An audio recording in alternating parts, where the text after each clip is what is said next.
ಕೋಡುಬಳೆ ಅಂದ್ರೆ ಅಡುಕಲೆ. ದೆಹಲಿಯಲ್ಲಿ ನಡೆದಿದ್ದ ವಿದ್ಯಾರ್ಥಿಗಳ ಪ್ರತಿಭಟನೆ ದೇಶದಾದ್ಯಂತ ಸಂಚಲನ ಮೂಡಿಸಿತ್ತು. ಇದೀಗ ಜೆನ್ಸಿ ಪ್ರತಿಭಟನೆ ಬಗ್ಗೆ ಮೊದಲ ಬಾರಿಗೆ ಆರ್ಎಸ್ಎಸ್ ಮುಖ್ಯಸ್ಥ ಭಾಗವತ್ ಮೌನ ಮುರಿದಿದ್ದಾರೆ. ಪ್ರೊಟೆಸ್ಟ್ ಮಾಡಿದವರು ದೇಶದ್ರೋಹಿಗಳಲ್ಲ, ಜೆನ್ಸಿ ಪೀಳಿಗೆ ಯುವಕರು ಅತ್ಯಂತ ಪ್ರಾಮಾಣಿಕರು ಎಂದಿದ್ದು ಸಂಚಲನ ಮೂಡಿಸಿದೆ.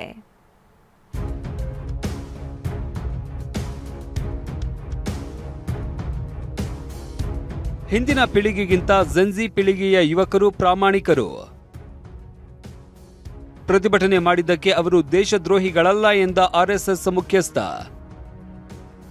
ಮುಂಬೈನ ಪ್ರತಿಷ್ಠಿತ ನೀತಾ ಮುಕೇಶ್ ಅಂಬಾನಿ ಕಲ್ಚರಲ್ ಸೆಂಟರ್ ವೇದಿಕೆ ಮೇಲೆ ಆರ್ಎಸ್ಎಸ್ ಮುಖ್ಯಸ್ಥ ಮೋಹನ್ ಭಾಗವತ್ ಅವರ ಎದುರಿಗೆ ದೇಶದ 100ಕ್ಕೂ ಹೆಚ್ಚು ನಗರಗಳಿಂದ ಬಂದಿದ್ದ ಸುಮಾರು 7,000ಕ್ಕೂ ಹೆಚ್ಚು ಯುವ ಜನತೆ. ಸಾಂಪ್ರದಾಯಿಕ ರೆಸಿಪಿ, ಮತ್ತಷ್ಟು ಬೇಕೆನಿಸುವ ರುಚಿ. ಕೋಡುಬಳೆ ಅಂದ್ರೆ ಅಡುಕಲೆ. ಅಂದ್ರೆ 15 ರಿಂದ 19 ವರ್ಷದ ಜೆನ್ ಝಿ ಹಾಗೂ ಜೆನ್ ಆಲ್ಫಾ ವಿದ್ಯಾರ್ಥಿಗಳು. ಹೌದು, Indian international movement to united ನೇಷನ್ಸ್ನ 15ನೇ ವಾರ್ಷಿಕ ಕಾನ್ಫರೆನ್ಸ್ ನಿನ್ನೆ ಮುಂಬೈನಲ್ಲಿ ನಡೆಯಿತು. ಇದರಲ್ಲಿ ಆರ್ಎಸ್ಎಸ್ ಮುಖ್ಯಸ್ಥ ಮೋಹನ್ ಭಾಗವತ್ ಸಹ ಭಾಗಿಯಾಗಿದ್ರು.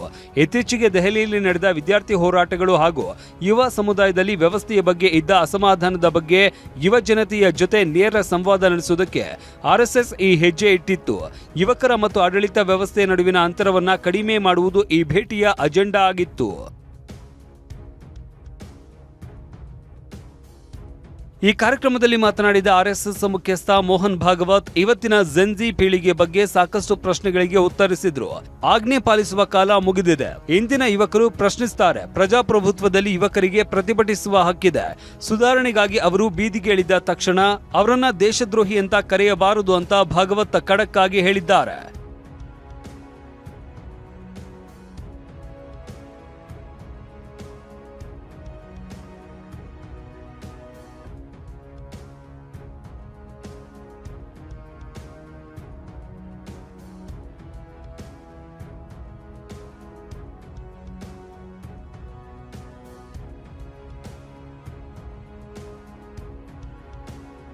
ಇನ್ನು ಶಿಕ್ಷಣ ಅನ್ನೋದು ವ್ಯಾಪಾರ ಅಲ್ಲ. ಶಿಕ್ಷಣಕ್ಕೆ ರಾಷ್ಟ್ರೀಯ ಬಜೆಟ್ನಲ್ಲಿ 6% ಮೀಸಲಾತಿ ಬೇಕು ಎನ್ನುವ ಹಳೆಯ ಬೇಡಿಕೆಗೆ ನನ್ನ ಸಂಪೂರ್ಣ ಬೆಂಬಲವಿದೆ ಅಂತಲೂ ಸಹ ಮೋಹನ್ ಭಾಗವತ್ ಹೇಳಿದ್ದಾರೆ. ಎಲ್ಲರನ್ನೂ ಅಚ್ಚರಿಗೀಡು ಮಾಡಿದ ಮತ್ತೊಂದು ಹೇಳಿಕೆ ಅಂದ್ರೆ LGBT ಸಮುದಾಯವು ನಮ್ಮ ಸಮಾಜದ ಅವಿಭಾಜ್ಯ ಅಂಗ. ಸಲಿಂಗ ವಿವಾಹವನ್ನಲ್ಲದಿದ್ದರೂ ಸಲಿಂಗ ಸಹಜೀವನವನ್ನ ಒಪ್ಪಿಕೊಳ್ಳುವ ವ್ಯವಸ್ಥೆ ನಮ್ಮದಾಗಬೇಕು ಅಂತ ಆರ್ಎಸ್ಎಸ್ ಮುಖ್ಯಸ್ಥ ಮೋಹನ್ ಭಾಗವತ್ ಹೇಳಿದ್ದಾರೆ.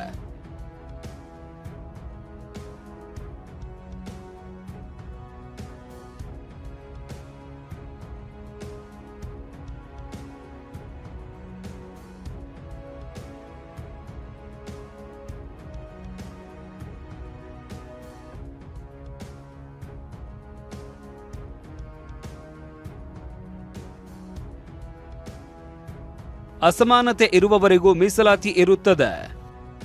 ಜಾತಿ ಆಧಾರಿತ ಮೀಸಲಾತಿಯ ಕುರಿತು ಹೊಸದಾಗಿ ಚರ್ಚೆ ಮತ್ತು ಬೀದಿ ಪ್ರತಿಭಟನೆಗಳು ನಡೀತಾ ಇವೆ.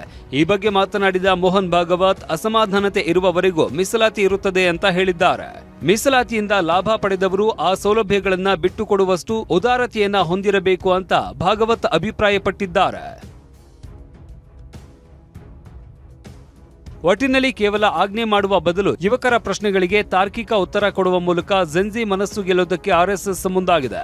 ಯುವ ಶಕ್ತಿ ಆಕ್ರೋಶಕ್ಕೆ ಮದ್ದೆರೆಯುವ ಜೊತೆಗೆ ಅವರಲ್ಲಿ ರಾಷ್ಟ್ರಪ್ರೇಮ ಹಾಗೂ ಜಾಗತಿಕ ನಾಯಕತ್ವವನ್ನ ಬೆಳೆಸುವ IIMUN ಈ ವೇದಿಕೆ ನಿಜಕ್ಕೂ ಒಂದು ಐತಿಹಾಸಿಕ ಸಂವಾದಕ್ಕೆ ಸಾಕ್ಷಿಯಾಗಿದೆ. Bureau report, TV9. ಕೋಡುಬಳೆ ಅಂದ್ರೆ ಅಡುಕಲೆ.